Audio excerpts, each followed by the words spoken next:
أهل البدع والأهواء، أهل البدع العقائدية وأهل البدع السياسية. أنا أقول بيننا وبينكم السلف، بيننا وبينكم الكتب، كان فيقول البدع بيننا وبينكم. Bismillahirrahmanirrahim.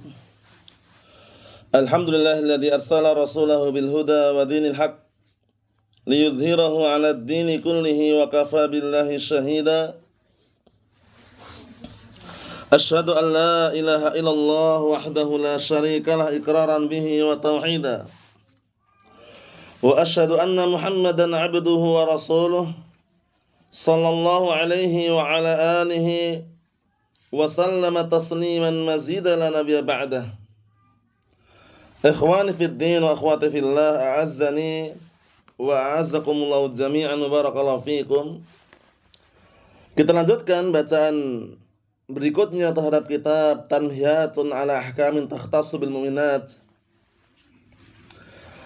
yaitu kitab ringkas karya Syekh Shalih Fauzan asbahullah seputar pembahasan fikih khusus buat wanita mukminah. Sekarang kita lanjutkan halaman 21. Kata beliau, Al-Faslu As-Salisu, pasal yang ketiga, Ahkamun takhtassu bil haid wal istihadhah wan nifas. Ini penting sekali bagi para wanita, para akhwat. Pastikan paham dan juga tidak gagal paham, yaitu hukum-hukum yang khusus seputar haid, istihadhah dan nifas. Karena darah ini tidak keluar dari lelaki. Oleh karena itu memang khusus untuk wanita. Dipahami baik-baik. Adapun pembahasan fikihnya yang bahas para ulama rijalan wa nisaan. Para ulama yang lelaki wanita pun bahas juga. Seperti Al-Imam An-Nawawi rahimahullah, Asy-Syaikh Muhammad bin Shalih Al-Utsaimin, Asy-Syaikh Shalih Fauzan, banyak sekali. Karena kaitannya masalah apa sih? Masalah kehidupan sehari-hari. Yaitu bagi seorang wanita harus paham apa itu darah haid, apa itu darah istihadhah, dan apa itu darah nifas. 3 darah ini barakallahu fiik yang suci satu, yaitu darah istihadhah. Adapun darah haid, darah nifas najis. Dipahami baik-baik. Kemudian darah haid ini dikenal dengan darah bulanan, atau istilahnya orang-orang menggelarinya dengan apa? Datang bulan. Datang bulan itu maksudnya haid ini. Dan yang normal barakallahu fiik dalam sebulan itu sekali dalam sepekan. Dalam artian sebulan sepekan. Itu normalnya seperti itu. Kemudian barakallahu fiik darah ini terbedakan dengan 2 darah yang lainnya. Sebelum Anda baca ya, biar nanti ada kesimpulannya. Darah haid ini darah kotor. Warnanya merah kehitam-hitaman. Kental, tidak mengeras seperti batu. Baunya tidak sedap. Itu termasuk ciri-ciri darah haid. Yang sebutin para ulama, darah yang warnanya merah kehitam-hitaman, berbau tidak sedap. Kemudian barakallahu fiik darahnya kotor. Kemudian kalaupun mengental tidak mengeras seperti batu. Mafhum? Itu darah bulanan. Atau seringnya perempuan yang mengalaminya dikenal dengan datang bulan.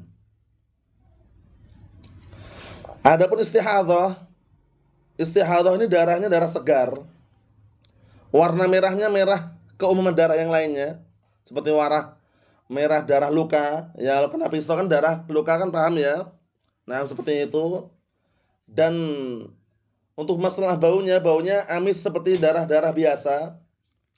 Kemudian barakallahu fi keluarnya karena ada luka yang terjadi di dinding rahim. Faham? Darah istihadhah ini seringnya keluarnya terus-menerus. Terus-menerus ya. Dalam artian enggak seperti darah haid. Kalau darah haid kan bisa dikatakan prediksikan sepekan selesai ya kan. Kalau darah istihadhah ini bisa dikatakan orangnya sakit.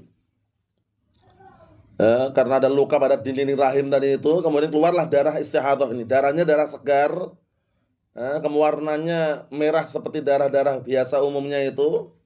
Kemudian baunya ya seperti darah biasa itu. Keluarnya karena apa tadi? Ada luka pada dinding rahim. Kemudian yang ketiga, anak sebutkan dulu, yang nifas. Darah nifas ini darah yang keluar beriringan dengan proses persalinan. Proses persalinan. Jadi orang ketika hendak melahirkan, paham ya? Itu biasanya keluar darah. Kalau bisa diistilahkan, sebagian mereka mengikutkan pembukaan pertama, pembukaan kedua, sampai pembukaan ke-10 sampai melahirkan, itu masuk dalam proses tersebut. Sebagian mereka masuk seperti itu. Ada juga yang menguatkan darah tersebut keluar ketika sudah lahir. Jadi begitu lahir, diiringi dengan darah nifas itulah. Darah nifas. Sehingga kalau pembukaan pertama, kedua, ketiga itu, nah barakallahu fi, kemudian kayak ada sesuatu yang rembes atau keluar darahnya dikit-dikit atau yang semisalnya, itu kemungkinan besar masih darah luka. Sehingga kalau masih memungkinkan sholat. Tapi kalau sudah keluarnya udah banyak, kemudian beriringan dengan itu langsung keluar bayinya, untuk berhati-hati, itu masuk dalam darah apa? Darah nifas tadi itu. Sehingga tidak boleh sholat, tidak boleh puasa. Untuk darah haid, darah nifas sama hukumnya, nggak boleh sholat, nggak boleh puasa. Kalau nifas umumnya selama 40 hari. Tapi tidak harus, ada juga sebelum 40 hari suci. Kalau sudah suci, udah langsung mandi. Mandi apa? Mandi besar, mandi suci. Nah, selesai. Ada juga yang lebih dari 40 hari baru suci, ada juga. Karena manusia itu berbeda-beda. Perempuan itu berbeda-beda. Haid ini pun ada yang normal. Dalam sebulan itu sepekan, normal seperti itu. Ada juga yang kadang sebulan pun nggak haid sama sekali, ada juga. Ada yang haidnya ini nggak jelas, nggak tentu. Kadang sebulan tuh sekali haid cuma sehari, 2 hari, berikutnya lagi. Selama ciri-cirinya sebagaimana yang sebutkan tadi itu, maka bisa dipastikan secara global. Nifas darahnya ma'ruf ya. Jadi setelah proses atau di saat apa keluarnya ketika proses persalinan sampai 40 hari tadi itu, kurang lebihnya. Jadi kalau itu mudah sekali tandai kalau itu ya, karena ada melahirkan kan. Kalau untuk nifas ya, kalau untuk haid sama istihadhah, cara membedakannya, kalau istihadhah darahnya darah segar. Darah segar seperti darah-darah luka itu ya. Kalau darah haid ma'ruf tadinya, merah kehitam-hitaman, kental, baunya tidak sedap, dan keluarnya apa? Dengan waktu-waktu yang secara global sebulan sekali, kemudian sekali itu sepekan. Jadi paham insyaallah ya. Nah, barakallahu fiik, ini hukum seperti ini pentingnya kenapa? Karena kaitannya masalah ibadah itu loh. Sampai-sampai para ulama menjelaskan berdasarkan hadis yang sahih, perempuan kenapa dikatakan kurang agamanya? Kan kurang akal, kurang agama perempuan ya. Kurang akal karena seringnya tidak terima dengan keputusan suami, kebanyakan gitu.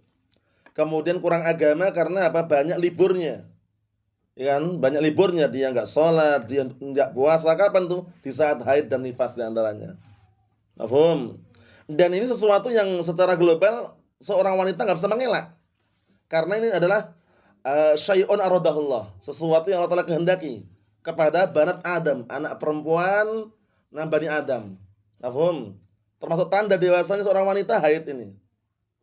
Jadi perempuan begitu haid dikatakan dewasa. Untuk masalah usianya tidak bisa kita pastikan karena beberapa tempat itu kadang berbeda-beda. Ada yang usia 10 tahun sudah haid juga ada. Ada yang bahkan 9 tahun pun haid, ada juga. Ada yang 11 tahun, ada yang 12 tahun, tergantung. Paham ya? Sehingga kapan datang darah haid tadi itu dengan ciri-ciri yang sudah kami sebutkan secara global tadi, pastikan darah haid. Bisa dipahami ya? Jadi nanti kalau misalkan barakallahu fiik, bagi para ummahat, akhwat ya kan, yang barakallahu fiik, Allah takdirkan misalnya keluar darah tadi, dah dipahami baik-baik perbedaannya sehingga tahu hukumnya. Salat enggak? Puasa enggak? Karena darah ini enggak sembarangan. Jangan-jangan darah istihadhah. Kalau darah istihadhah tetap salat, tetap puasa. Hanya saja setiap kali mau salat wudu dulu kalau darah istihadhah ini. Karena darah istihadhah ini darahnya keluar terus. Darah istihadhah ini keluar terus dia. Sampai-sampai sebutkan dalam hadis itu, ada seorang wanita sahabiah diuji dengan istihadah selama 7 tahun. Sini itu 7 tahun diuji dengan apa? Istihadah ini. Akhirnya tanya kepada Rasulullah SAW karena waktu itu perempuan sahabat ini beristihad setiap kali mau sholat tuh mandi gitu loh. Karena darahnya keluar terus. Ternyata Rasulullah SAW menyarankan tidak perlu mandi sebenarnya. Cukup setiap kali mau sholat wudhu. Karena berat kalau setiap kali mau sholat mandi gitu loh. Karena sholat 5 kali dalam sehari semalam kan. Berarti nanti harus mandi. Sebelum maghrib mandi, sebelum isya mandi. Ternyata cukup setiap kali mau sholat wudhu. Kalau yang diuji istihadah ini. Faham? Kalau haid ya nggak boleh sholat, nggak boleh puasa. Nifas juga sama, nggak boleh sholat, nggak boleh berpuasa. Walaupun mampu. Mafhum? Ayo kita lihat. Sehingga yang kita bahas ini seputar darah yang keluar nih wanita. Walaupun kita kaum lelaki tahu seperti ini nggak masalah juga karena kadang-kala diperlukan. Paham ya? Makanya Al-Imam Nawawi laki-laki juga kan. Beliau kalau bahas seputar darah haid dan nifas detail beliau. Dalam kondisi beliau itu belum sempat menikah sebelum apa? Meninggal dunia. Ya kan? Sampai beliau meninggal dunia beliau belum menikah. Mafhum? Tapi paham seputar darah ini ya. Syekh Muhammad bin Shalih Al-Utsaimin. Beliau lelaki juga kan? Tapi kalau membahas seputar darah ini beliau luar biasa, pembahasan detail, rinci dan memang diperlukan itu loh. Mafhum? Sehingga tidak ada istilah cacat, aib, memalukan, tidak. Ini permasalahan fikih penting sekali. Jadi kalau seperti ini kalau kita katakan kok nggak malu ya, kok bagaimana seperti ini kok nggak memalukan. Justru kalau kita nggak belajar seperti ini, khawatir nanti apa? Terjatuh dalam kekeliruan tadi. Dia kira darahnya darah haid, ternyata istihadah. Akhirnya dia apa? Nggak sholat, nggak puasa. Padahal kalau istihadah tetap sholat, tetap puasa. Bayangkan tuh, syariat kembalinya. Oleh karena itu, kalau dalam permasalahan kebenaran seperti ini jangan pernah malu. Innallaha la yastahyi minal haq. Sesungguhnya Allah Ta'ala itu tidak malu dari kebenaran. Terhadap kebenaran. Kita lihat sini. Al-haidu ahkamuhu. Sekarang kita bahas seputar haid dan hukum-hukumnya. Al-haidu fil lughah. Haid secara bahasa itu adalah huwa sailan, sesuatu yang mengalir. Paham ya? Sailan itu sesuatu yang mengalir dalam kurung banjir. Memang secara bahasa seperti itu. Karena biasanya normal kalau perempuan haid itu darahnya mengalir gitu loh. Paham ya? Mengalirnya tergantung, ada yang lancar, ada yang tidak lancar. Nah, barakallahu fik, makanya biar nyaman dan juga tidak terlalu meresahkan. Alhamdulillah zaman sekarang udah banyak ya istilahnya orang yang menjual semacam pembalut ya kan. Nah, barakallahu fik untuk wanita sehingga dia nyaman dan juga tidak resah. Kalau zaman dahulu ya fahamlah mungkin kain-kain itu kan, potongan-potongan kain atau yang semisalnya. Naam. Wal haid syar'an, sedangkan haid secara syariat adalah damun yakhruju min qa'ri rahimil mar'ah fi awqatin ma'lumah min ghairi maradin wala isabah. Masya Allah, lihat ini penting sekali ini ya. Adapun haid secara syariat itu adalah darah yang keluar dari apa? Dari dalam rahim wanita. Jadi ingat-ingat darahnya ini keluar dari dalam rahim wanita. Kok perempuan tiba-tiba keluar darah dari hidung? Bukan haid. Namanya mimisan namanya. Jangan sampai salah paham itu. Paham ya? Nah, di waktu-waktu yang maklumah, diketahui waktunya. Jadi nggak sembarangan ini waktunya. Yang normal dalam sebulan itu ya sepekan. Jadi dia biasanya kalau perempuan-perempuan yang kreatif dan juga paham itu biasanya dia menyediakan kayak kalender itu ya biasanya ya, dicatat. Kapan-kapan dia biasanya haid. Catat dalam artian tuh tanggal sekian sampai tanggal sekian biasanya dia haid misalnya. Itu sebagai patokan kalau nanti apa? Nggak teratur itu loh. Paham? Kalau nggak teratur kok ternyata kok di saat-saat dia keluar padahal bukan waktunya, cek lagi darahnya berapa. Kalau ternyata di luar waktunya kalau darah, kok darahnya ciri-ciri darah haid berarti. Jadi pahami. Nah, kadang-kala seperti itu kan, normal, kadang-kadang normal. Cuman suatu ketika di saat-saat tertentu dia nggak normal misalkan keluar darahnya itu. Dengan ciri-ciri tadi penting sekali. Makanya memahami ciri-ciri darah tadi itu bukan perkara yang menjijikkan, bukan. Paham ya? Justru perkara yang penting.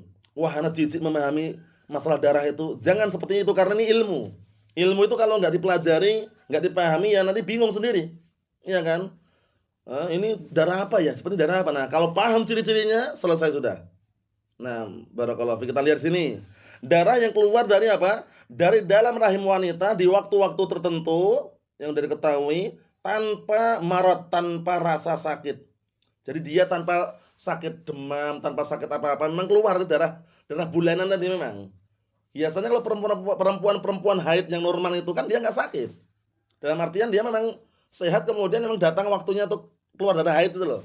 Itu maksudnya tanpa tanpa marat, tanpa penyakit maksudnya. Wala isabah, tanpa ditimpa sesuatu. Ya memang darah rutin. Bisa dipahami?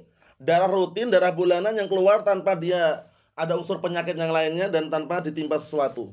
Mafhum? Disebutkan dalam hadis itu apa? Nah, darah yang di Allah Ta'ala tetapkan kepada banat Bani Adam, anak-anak perempuan keturunan Bani Adam. Mafhum? Semuanya. Nah, ini bukan hanya istilahnya negara-negara tertentu, tidak, mau Indonesia, luar Indonesia, semua seluruh dunia. Normalnya perempuan, nah barakallahu fiik, ditimpa dengan apa? Haid ini. Wa innama huwa syai'un jabbalallahu alaihi banat Adam, ya kan? Sesungguhnya atau hanya saja haid itu adalah sesuatu yang Allah tetapkan kepada banat Adam, anak-anak perempuan keturunan Nabi Adam alaihissalam. Paham ya? Anak-anak perempuan Bani Adam, semuanya.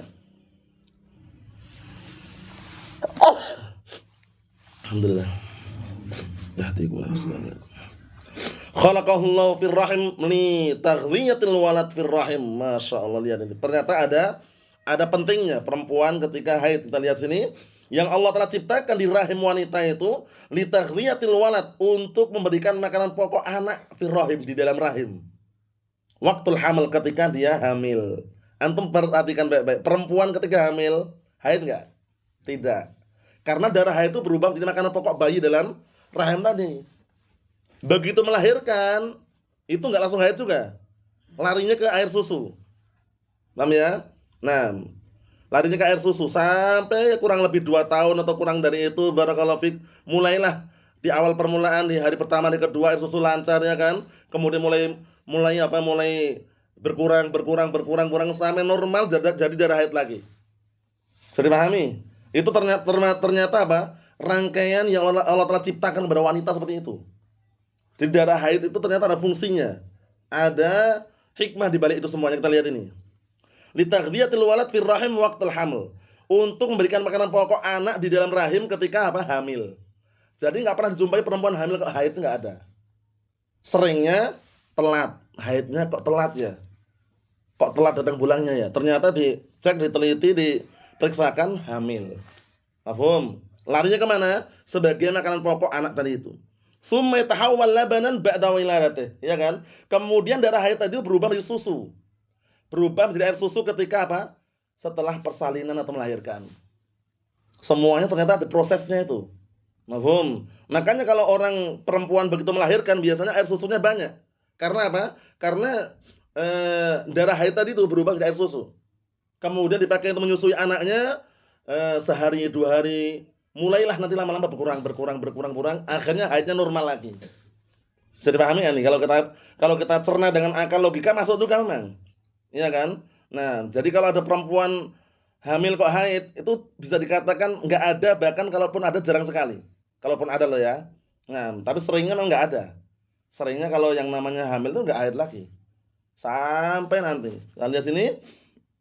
Fa idza lam takunil mar'a hamilan wala murdi'an baqiya hadzal dam. Masyaallah. Maka apabila perempuan tersebut tidak hamil dan tidak menyusui, darah itu tetap ada. Paham ya? Jadi darah itu tetap ada. La masrifan lahu, tidak ada jalan keluarnya, tidak ada pengalihannya. Paham? Dan darah ini apa? Fa yakhrut min awqatin ma'lumah. Maka darah ini akan keluar di waktu-waktu tertentu. Paham ya? Darah ini akan keluar di waktu-waktu tertentu. Kalau dia enggak hamil, dia tidak menyusui, darah ini tetap ada. Dan akan keluar di waktu-waktu tertentu. Tu'raf bil 'adah awid daurah syahriyah. Sahih. Diketahui dengan apa? Ada itu kebiasaannya. Kebiasaannya kapan? Atau dengan perputaran bulanan. Daurah syahriyah itu perputaran bulanan.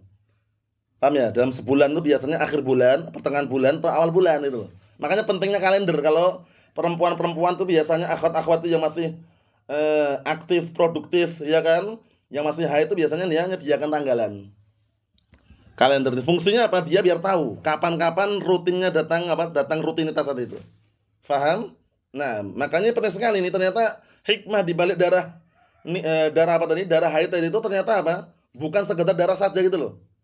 Ketika wanita itu hamil, berubah menjadi apa tadi? menjadi makanan pokok bayi yang ada dalam rahim. Bayangkan itu. Begitu dia melahirkan seorang ibu tadi itu, darah haid berubah menjadi air susu. Bayangkan itu. Mafhum? Maka disebutkan sini ketika perempuan itu nggak hamil, nggak menyusui, darah tetap ada. Faham? Nah, ini pentingnya ilmu fikih seperti itu. Jadi kalau dibahas panjang lebarnya lagi, nah barakallahu fiik, nggak ada perempuan-perempuan yang apa? Yang dia itu tidak hamil atau tidak menyusui kemudian punya air susu, nggak ada. Jadi paham ya globalnya gitu ya. Jadi tidak ada perempuan yang dia tidak hamil atau misalkan dia tidak menyusui kemudian punya air susu. Paham ya? Jadi air susu itu keluar ketika apa? Ketika dia melahirkan. Mafhum? Ini pentingnya ilmu fikih seperti ini. Kenapa sih harus dibahas secara detail padahal itu kan ilmu seputar perempuan kan? Karena penting. Perkara ini bukan perkara ringan, perkara penting yang kita harus ketahui. Jangan sampai nanti salah apa dalam penerapannya. Ya kan? Nah, karena kaitannya masalah syariat, salat enggak, puasa enggak, ya kan? Nah, barakallahu kalau datang haid enggak boleh puasa walaupun mampu, ya kan? Kemudian kalau datang darah haid enggak boleh juga apa? Salat gitu loh. Nah, kita harus tahu ciri-ciri darah haid tadi. Kalau dalam ilmu fikih diulang-ulang itu. Kenapa? Karena memang ciri-cirinya itu hampir mirip tapi beda gitu loh. Paham ya? Nah, dan cara membedakannya paling mudah sekali. Darah haid itu dengan darah yang lainnya. Paham ya? Darah haid sama nifas dua-duanya najis, ya kan? Kemudian darah apa? Istihadah suci. Bedanya, kalau darah istihadah ini dia tetap sholat, tetap puasa. Kalau darah haid, darah nifas ini nggak boleh sholat, nggak boleh puasa. Darah nifas keluar ketika proses persalinan sampai 40 hari kurang lebihnya. Paham ya? Darahnya juga semacam warnanya apa? Merah ke hitam-hitaman agak gelap itu ya sampai nanti suci. Mafhum? Kemudian apa barakallahu fiik? Darah haid tadi sudah kami jelaskan juga merah ke hitam-hitaman, kental, kemudian berbau tidak sedap, itu diantaranya. Mafhum? Nah, jadi untuk nandai sucinya bagaimana? Para ulama telah menjelaskan ketika keluar cairan putih dan bening. Udah itu aja. Mafhum? Secara globalnya. Kita lihat berikutnya. As-sin alladhi tahidu fihil mar'ah. Ini penting juga nih. Usia yang perempuan tuh seringnya mulai haid. As-sin itu artinya umur, usia. Usia alladhi tahidu fihil mar'ah. Usia yang perempuan tuh di saat tersebut haid. Usia berapa? Ini beda-beda tadi ya, beda-beda. Di Yaman sana ada yang usia 9 tahun dah haid. Di Arab sana. Sebagian para ulama mereka mengkaitkan dengan cuaca. Jadi kalau semakin panas di suatu tempat itu cuacanya, tempatnya misalkan dia di pinggir laut, ya kan panas biasanya ya, atau dekat-dekat laut itu panas kan, itu biasanya cepat haid. Sebagian mereka mengkaitkan dengan apa? Dengan cuaca tadi itu. Faham? Keadaan cuaca sekelilingnya. Nah, tapi itu pun tidak bisa dijadikan tolak ukur juga. Kita lihat sini. Ghaliban aqal sinni tahidu fil mar'ah 9 sinin ila 50 sanah. Masya Allah, bagus sekali ini ya. Faedah ini ya. Bisa dicerna baik-baik ini sebagai tolak ukur secara global. Ghaliban, ucapan ghaliban ini apa? Kebanyakannya. Jadi ucapan kebanyakannya berarti nggak harus semuanya gitu loh ya. Kebanyakannya, paling minimnya, paling minimalnya usia perempuan tuh haid itu ketika usia 9 tahun. Berarti kalau 9 tahun ke bawah biasanya belum haid tuh. 9 tahun sudah ada yang haid biasanya. Paham ya? Haid pertama memang nggak normal, nggak seperti haid orang yang udah normal itu mungkin keluarnya dikit ya kan. Kemudian mungkin nggak lama, nggak berhari-hari, itu pertama. Paham ya? Nah, kemudian sampai usia 50. Usia 50 tahun. Jadi biasanya perempuan-perempuan kalau di bawah 50 tahun ini masih produktif. Normalnya gitu. Produktif itu maksudnya masih haid ya kan, masih bisa, kalau misalkan dia tidak ada riwayat penyakit, dia masih bisa hamil, masih bisa melahirkan, namanya produktif maksudnya. Karena setelah usia 50 itu menopause biasanya. Menopause itu sudah berhenti dah. Sudah nggak haid lagi, nggak produktif lagi. Mafhum? Globalnya seperti itu. Ini kembali ke global. Global itu dalam artinya kebanyakannya gitu loh. Paham? Jadi biasanya kalau kebanyakan udah 50 tahun ini udah berhenti dah. Sudah nggak haid lagi, nggak produktif lagi gitu loh. Produktif dalam artian masih bisa hamil, masih bisa melahirkan, produktif. Paham ya? Nah, menopause sudah nggak haid lagi. Bisa dipahami soal ini ya? Usia berapa tadi? 9 tahun paling minimalnya, maksimalnya 50. Ini ghaliban. Ghaliban itu kebanyakannya, pahami ya? Jadi kalau jumpai kok ada perempuan 51 tahun kok haid, berarti keluar dari kebanyakan gitu loh. Bisa dipahami? Nah, mudah sekali untuk memahaminya. Qala ta'ala, Allah Ta'ala berfirman, Wallahi ya'isna minal mahid min nisaikum in irtabtum fa'iddatuhunna salasatu ashhur wallahi lam yahidn. Masya Allah. Dan para wanita yang menopause, ya'isna itu menopause dari haid sudah enggak haid lagi. Dan bagi para dan wanita-wanita yang sudah tidak haid lagi, jika kalian ragu masa iddahnya, maka digenapkan 3 bulan dan perempuan-perempuan yang belum haid. Jadi gini, ada seorang wanita nikah usia 8 tahun. 8 tahun, ya kan? Dicerai. Masa iddahnya berapa? Padahal baru haid ya. Digenapkan 3 bulan itu maksudnya. Atau ketika ada perempuan nikah usia 51 tahun. 51 tahun dia nikah langsung apa dicerai. Menopause kan enggak haid kan? Nah, berapa masa iddahnya? 3 bulan. Itu maksudnya. Ayat ini jelas sekali ya. Jadi bagi para wanita yang ya'isna minal mahid, yang sudah enggak haid lagi, in irtabtum, kalau kalian ragu masa iddahnya, fa'iddatuhunna, maka masa iddahnya salasatu ashhur, 3 bulan.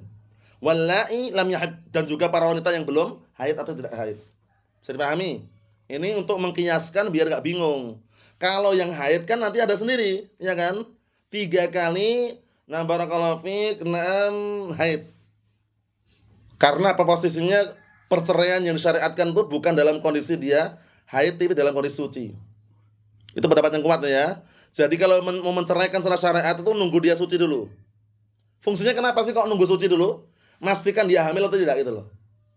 Paham ya? Jadi perempuan yang suci sudah tidak dalam kondisi tidak haid, kamu aku ceraikan. Fungsinya apa? Kenapa nunggu suci? Untuk memastikan dia itu hamil atau tidak. Mafhum? Karena kalau posisi haid itu kan nggak bisa dipastikan. Dia masih haid. Bisa dipahami nggak nih? Jadi ini namanya talak bid'i. Talak bid'ah itu mentalak istrinya dalam kondisi haid. Karena belum tahu kepastiannya dia nanti setelah itu hamil nggak itu loh. Tapi nunggu suci. Nunggu posisi suci belum berhubungan badan. Untuk mengetahui dia itu haid ataukah tidak gitu loh. Mafhum? Anti talak, kamu aku ceraikan, ternyata dia dalam kondisi suci. Nah, ini namanya talak sunni. Talak yang sesuai dengan sunnah. Ketika dalam kondisi apa? Suci tadi. Faham? Kalau dia ternyata hamil, nah lain lagi masa iddahnya. Sampai dia melahirkan. Masa iddahnya. Paham? Tapi kalau dia dalam kondisi suci ini enggak hamil, masa iddahnya 3 kali haid. Kan suci tadi, suci. Nah, haid, suci, haid, suci, haid. Setelah suci itu baru apa selesai talak 1. Bisa dipahami soalnya ya? Bedakan dengan talak dengan khulu'. Ini pentingnya juga penting sekali dalam syariat ini. Kalau talak itu memang dibikin prosesnya 3 kali. Secara syariat, talak 1, talak 2, talak 3. Kalau khulu' itu begitu dikelirkan oleh suaminya dah bukan istrinya lagi. Khulu' itu permintaan istri, ingin pisah dengan suaminya. Mas, aku sudah gak betah mas, misalkan. Paham ya? Harus pisah ini mas. Masa nikah bertahun-tahun gak pernah ngasih nafkah misalkan. Berarti kan suaminya tipenya gak bagus itu loh. Udah nikah bertahun-tahun masa gak ngasih nafkah. Gak ngasih nafkah, gak pernah pulang ke rumah ya. Kemudian nah barakallahu fiik, intinya gak bagus lah dengan istrinya. Istrinya minta khulu'. Bukan cerai, ingat-ingat. Kadang orang-orang awam atau orang yang jauh dari ilmu itu memahaminya keliru. Jadi istrinya cerai, bukan cerai, istrinya minta pisah, namanya khulu' namanya. Karena hukumnya beda nanti. Faham? Kalau khulu' ini dia minta pisah, begitu suami dah mengiyakan atau tidak diiyakan, kemudian diiyakan hakim, pihak KUA misalkan kalau suaminya nekat tetap enggak mau misahkan, pihak hakim boleh memutuskan, pihak hakim. Pihak hakim itu pihak KUA lah zaman sekarang itu pihak KUA. Kalau misalkan suaminya nekat nggak memutuskan, mau gantung itu masih istrinya ini statusnya istri tapi kok nggak kasih nafkah, gantung namanya. Dibilang istrinya juga masih nganggap istrinya, tapi kok nggak kasih nafkah, gantung namanya. Nggak dikasih ketentuan loh, paham ya? Kalaupun sebagian mereka mengatakan ini istrinya atau bukan, dibilang istri juga nggak dikasih nafkah, dibilang bukan istri kok masih ngaku istri itu loh, gantung namanya. Yang seperti itu nanti hakim boleh memutuskan, walaupun suaminya nekat. Sudah pahami? Hakim zaman sekarang pihak KUA. Nah, kalau khulu' begitu sudah clear, dah pisah, dah bukan suami istri lagi. Bukan suami istri lagi. Kemudian masa iddahnya tergantung. Yang khulu' ini bagaimana? Khulu' ini cukup 1 kali suci selesai. Paham ya? 1 kali suci dia selesai dah. Atau 1 kali haid dia selesai sudah. Paham ya? Enggak perlu seperti talak tadi itu. Jadi langsung nikah boleh. Paham? Kemudian setelah itu menyesal, ternyata mau balik lagi rujuk. Kalau khulu ini perempuan makhlu'ah, perempuan yang khulu ini kalau ingin rujuk nggak perlu dinikahi laki-laki lain. Langsung balik seperti semula tapi dengan apa? Nikah baru, mahar baru. Karena khulu ini syariatnya dia mengembalikan mahar. Si akhwat ini mengembalikan mahar ke suaminya. Paham ya? Nah, barakallahu fiik, dengan kesepakatan yang sepakati. Kalau suaminya bilang, mantan suaminya bilang nggak usah, udah berarti selesai, nggak usah dibalikkan. Kalau minta dibalikkan sesuai dengan kadarnya. Kalau dia misalkan udah berhubungan badan, lain dengan ketika masih barakallahu fiik awal permulaan belum berhubungan badan, nilainya itu beda. Paham ya? Nah, kalau misalkan di awal permulaan berhubungan badan saya butuh mengembalikannya. Tapi kalau bisa berhubungan badan bisa separuh. Paham ya? Ternyata kalau suaminya tadi kok bilang nggak usah dibalikkan, udah selesai. Itu perbedaannya ya. Jadi yang punya hak menceraikan suami, talak namanya. Kalau istri itu bukan menceraikan tapi khulu tadi, ingat-ingat ya. Itu istilahnya seperti itu, memang istilah fikih seperti itu. Paham ya? Si fulanah itu menceraikan suaminya, itu keliru. Paham ya? Yang menceraikan itu suaminya menceraikan si fulanah. Bukan fulanah menceraikan suaminya, itu loh. Mafhum ya? Nah, barakallahu fiik. Kita lihat. Fallai ya'isna man balagna 50 sanah wallai lam yahidna minas sighar hunna sighar duna tis'. Ini penjelasan ayat tadi itu. Maksudnya adalah para wanita yang mereka itu sudah tidak haid lagi ketika mencapai usia 50 tahun, dan para wanita yang belum haid yaitu dari kalangan hunna sighar, itu para wanita kecil, duna tis' yang usia di bawah 9 tahun. Masa iddahnya apa? 3 bulan. Kalau ada perceraian. Mafhum? Nah, seperti itu. Jadi kesimpulannya kita hanya mengambil poin yang awal ini ya. Lanjutannya pada pertemuan yang akan datang. Jadi kesimpulannya, darah yang keluar dari wanita ada berapa? 3. Darah haid, istihadah, nifas. Yang suci yang mana? Istihadah. Jadi kalau darah istihadah keluar, sebabnya karena ada luka pada dinding-dinding rahim. Itu tetap sholat, tetap puasa. Hanya saja setiap kali mau sholat dia wudhu terlebih dahulu, karena darahnya keluar terus darahnya.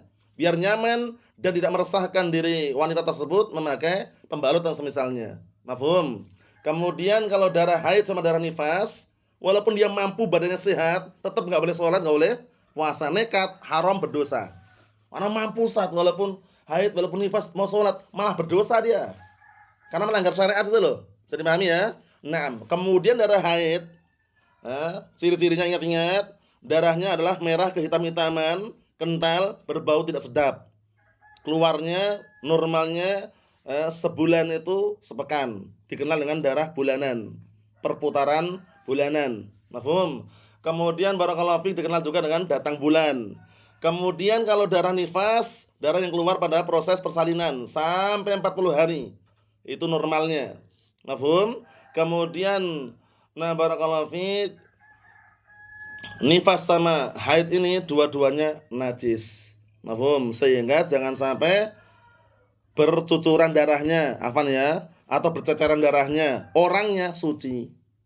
Karena orang Yahud waktu itu, orang Yahud itu kalau istrinya haid campakkan. Dicampakkan, enggak diajak ngobrol, disuruh keluar dari rumahnya. Itu orang Yahud. Nah, datanglah agama Islam. Agama Islam, agama yang sempurna, melindungi wanita ketika haid pun tetap di rumahnya. Tetap di rumahnya, dikasih makan, ya tetap seperti biasanya. Hanya saja dia menggunakan apa? Cara-cara biar darah itu enggak keluar. Bisa dipahami? Karena darahnya yang najis, orangnya suci. Orang Yahud menganggap waktu itu pokoknya kalau ada yang haid dari keluarganya, istrinya atau anaknya, dicampakkan di luar rumah. Di luar rumah, nggak dikasih makan, dalam artian nggak dikasih makan dalam rumah gitu loh.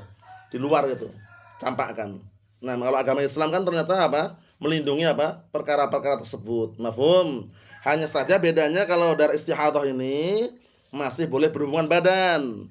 Kalau darah nifas sama darah haid haram berhubungan badan sampai suci. Mafhum? Nah, wallahu a'lam bishawab, ini yang kita ambil. Adapun berikutnya insyaallah pada pertemuan yang akan datang masih pembahasan seputar haid dan juga seputar apa? Nifas sekaligus istihadah, karena yang ana sebutkan ini hanya kesimpulannya secara global. Karena kalau sudah disimpulkan di awal, berikutnya nanti tinggal menyimak. Karena pentingnya ilmu seperti itu. Kalau nggak ada kesimpulannya, orang bingung. Tapi kalau disimpulkan di awal, kesimpulan itu yang perlu dicerna dan perlu difahami serta barakallahu terapkan. Wallahu a'lam bishawab. Nasallahu as-salamata wal afiyah. Alhamdulillah.